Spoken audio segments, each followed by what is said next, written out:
Welcome to Candidate Conversations, brought to you by DCTV. I'm Larry Brown Jr.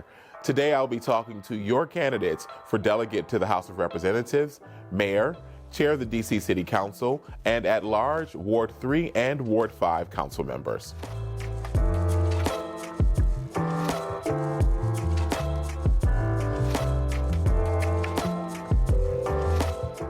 Ahead of our conversation, candidates selected 2 topics from a list of 9. This is an opportunity to hear from the candidates ahead of the general election. This is not intended to be a debate.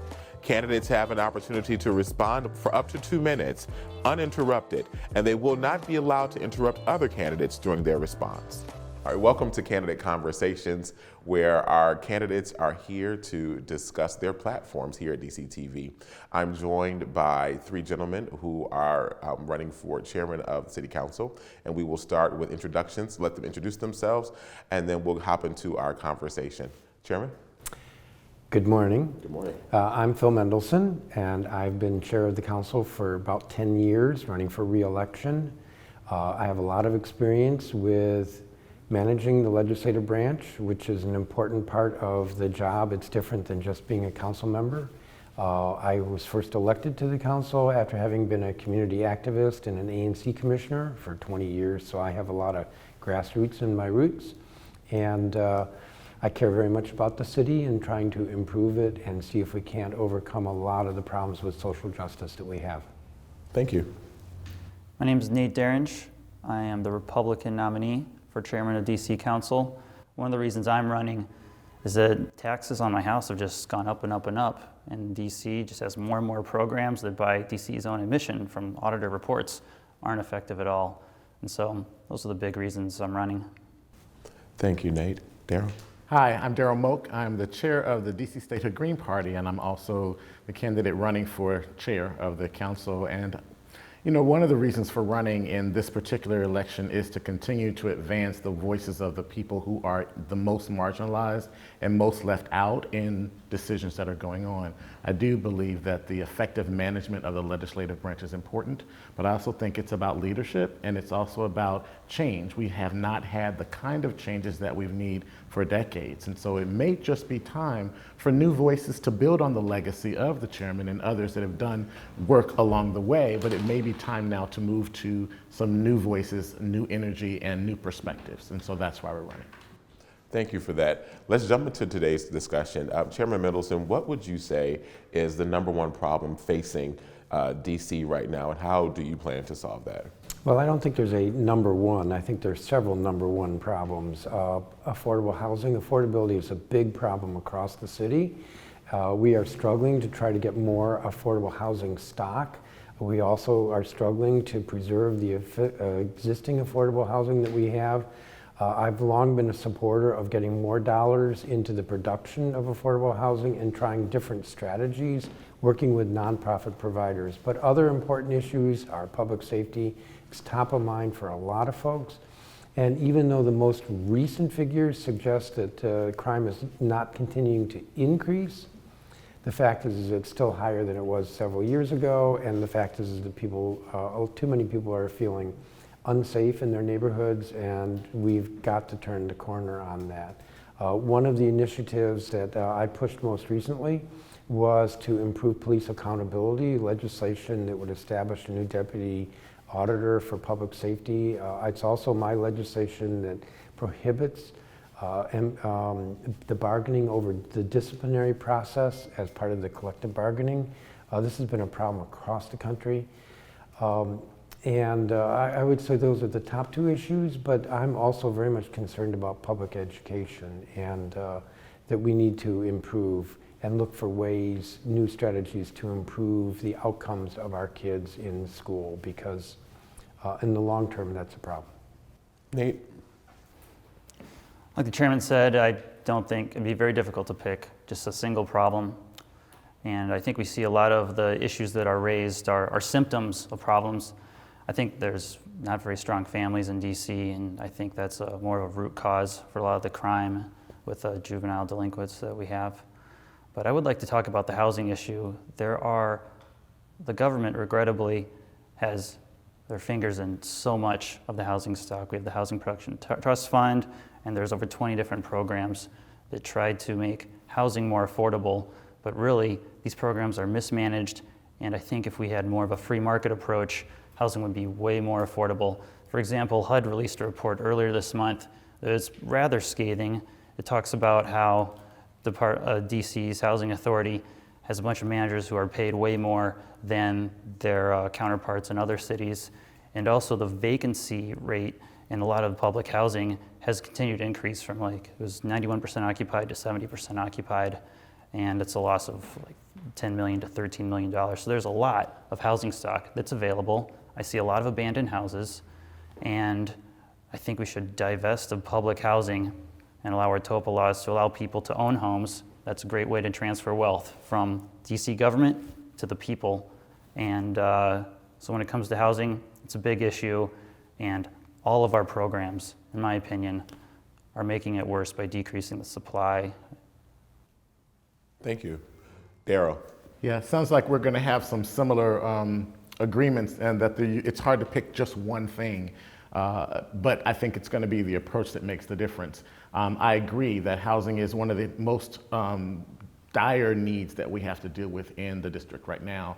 Affordable housing, keeping people who are long-term residents in the district as opposed to being districts out. Gentrification is the word that people don't want to talk about, but it is a dis-ease that we have, and it's affecting Black and brown people more than it's affecting anyone else. And that is unfair and it's unjust. And so we need to figure out how to keep our neighborhoods and communities together.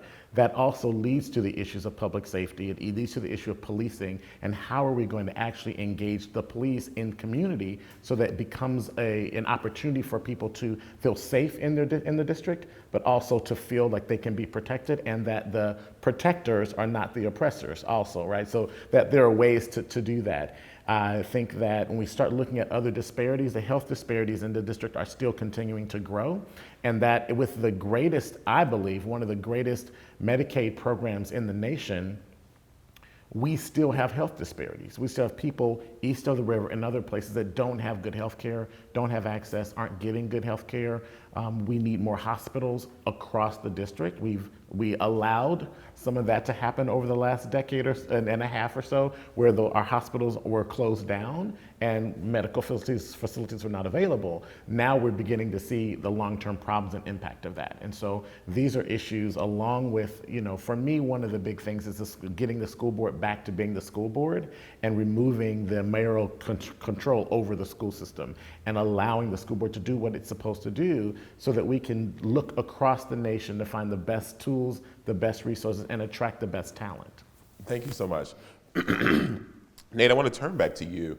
You mentioned the rising cost of housing and taxes and so forth, and COVID-19 has really impacted so many individuals and families of the like in various ways. And so far, reports are saying that there is the big flight out of high-ticket, high-rent cities like DC. How do you respond to this issue, and what ways would you work to maintain DC residents, so people could maintain their residency here within the district? One clarification that I'd like to make is that it wasn't COVID that shut down hundreds of our restaurants and shut down schools and shut down other things. It was our elected officials' response to COVID.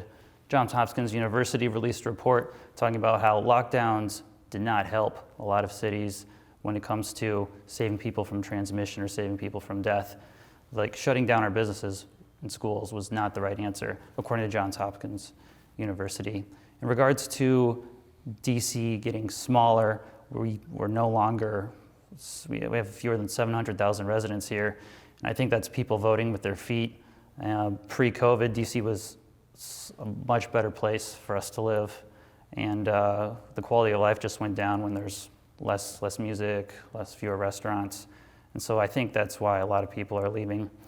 One bigger concern I have about COVID is how our legislation has really impacted the ability for children to go to school. The chairman helped pass the legislation that was requiring vaccinations for school children on the vaccines that are fully authorized by the FDA. And I have a question for all of us: what vaccines are fully authorized? And if children don't get it, they're going to be denied the ability to go back to school come January. So I think the biggest problem with COVID is just the legislative barriers that have been produced, that have been created by our council and signed by our mayor, which are kicking kids out of school potentially, and they don't even need to be kicked out of school because we don't have a fully authorized vaccine according to the law that the chairman passed. Maybe I'm happy to hear you clarify, but that's one of my other concerns when it comes to our council's legislation in this time of a pandemic. Thank you. Would you like to respond? Sure. Well, first of all, I would like to see the city fully reopen, and we are largely there. The biggest drag is the federal government, which hasn't reopened. With regard to the vaccine mandate, was adopted by the council a year ago, I believe unanimously, but we had a hearing just yesterday in where we talked about whether we need to revisit that mandate. And so the jury's still out what we're going to do with regard to that. But the bottom line is that I very much want to see the city fully reopen. We have largely recovered from the pandemic. There's a lot that we've learned in hindsight, but going forward, I want us to be as much back to normal as possible. Awesome. Thank you so much. Darryl, let's talk about crime. Many people have questions about, many people see disparities through various lenses, and one of those disparities is within the criminal justice system.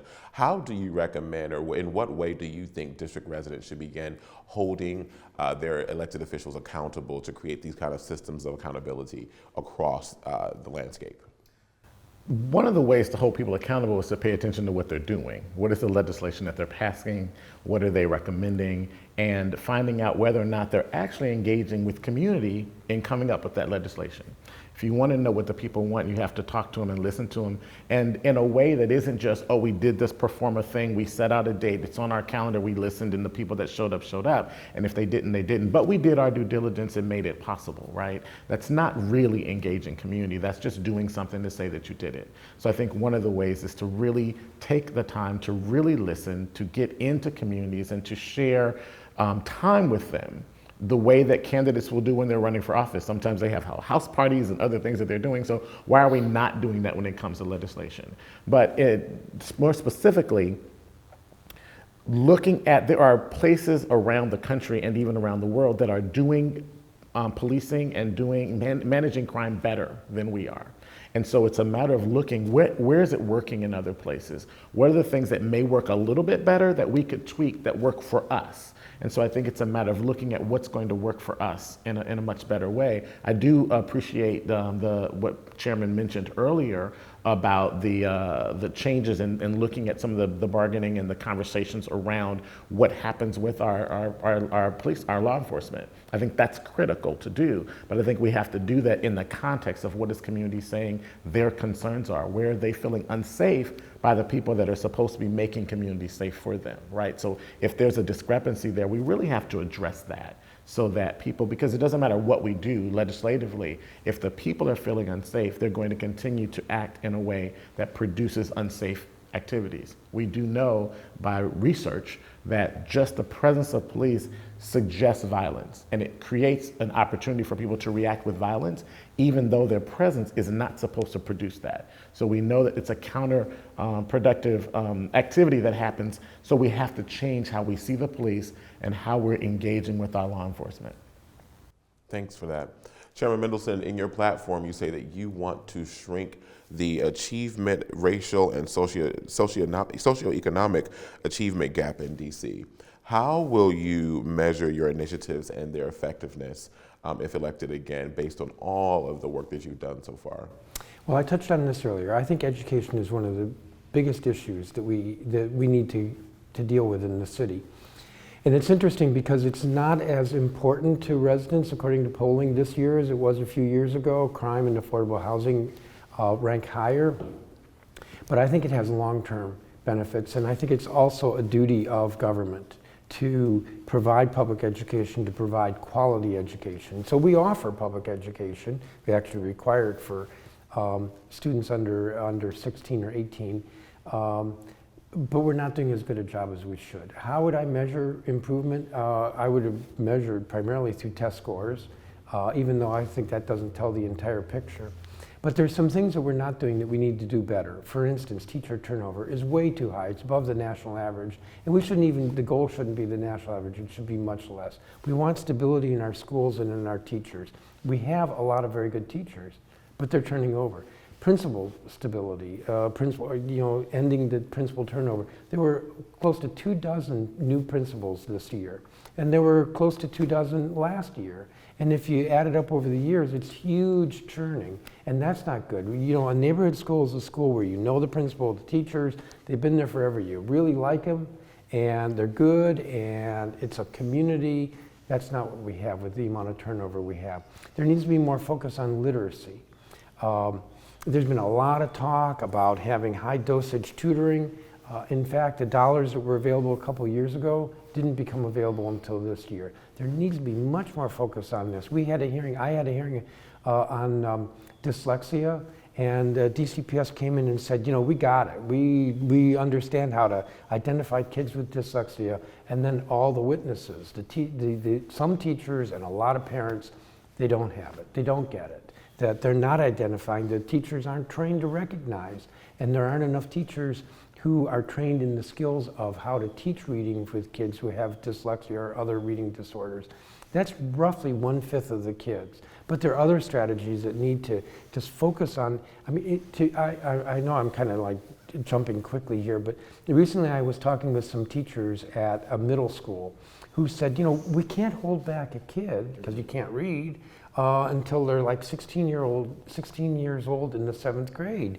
We've got to move them on. Well, they should be able to read by the time. Yes, I understand. There are a lot of things we need to do with public education to improve it, and we know the strategies. Thank you for that. Tell me, as we wrap, I'm going to ask each one of you this question, so you can take a moment and take it in. I'm going to ask all of you to tell me why folks should vote for you.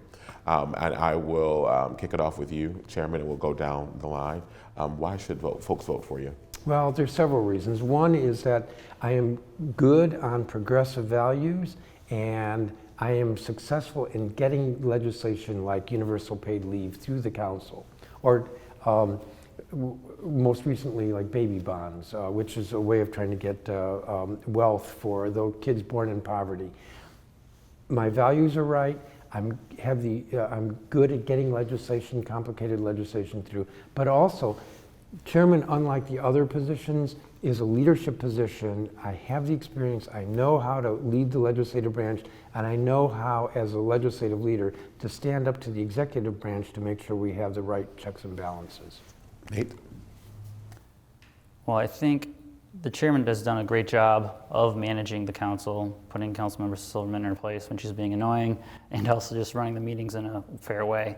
So why should people vote for me? I would hope to do the same when it comes to managing the council, but I think I would do a much better job at oversight and asking a lot harder questions to all these different mayoral agencies who are receiving our public dollars and mismanaging them. I think the creation of the DC building office, when we split up the DCHA, I think that we can do a lot better job managing, and we can do a lot better job oversighting. In general, there's so many legislative activities that happen with DC Council. DC Council gets probably the biggest salaries out of any local city council in America. And we do a lot less legislating and a lot more oversight and a lot better management of the agencies of which we can use oversight. So I'd say vote for me if you want more oversight, and I'll try to do my best to stop the increasing taxes on our incomes and properties. Darryl? Yeah, I think anytime people are running for office, it's good to take a inventory about what is it that they're talking about bringing to the table. And I think in this case with myself, we're talking about bringing a fresh voice, fresh perspective, and new opportunities to look at how we're doing things and to do them differently, to pick up on the things that are working well and to expand those, and to also things that are not working to say it's not working, let's do something else. Let's listen to the people. I think for many reasons, Nate has talked about taxes and these things, but the biggest issue is statehood, that we are not a state. And so, yeah, our city council may be paid differently because they're a council, but we're really running a state. And so it's really time to act like the state that we are and begin to put things in place so that we can manage our affairs appropriately. I think it's important that we take a look at how we're doing business in the District of Columbia and how we're listening or not listening to people. And how do we bring in the voices? I don't believe that COVID harmed us in the ways in which others went to. I like to look at it differently, and that what we have now is an opportunity for a renaissance in DC. We have different kinds of neighborhoods coming. People have gotten to know each other better because they weren't running and doing everything during COVID. They were more insular, they had to stay. They got to know their families better. They got to know their own health better. They got to work on issues around mental health and those things that they needed to do that were not being paid attention to.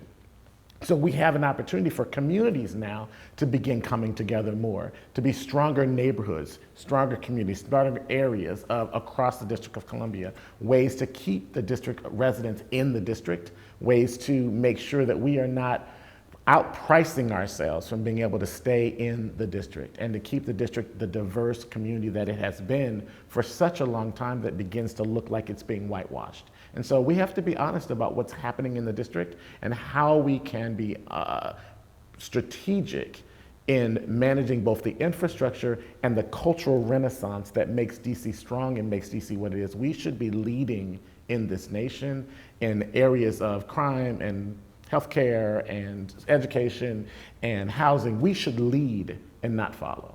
And that's why you should vote for me, to lead. Thank you for that last word, and thank all three of you for joining us here at DC TV for Candidate Conversations.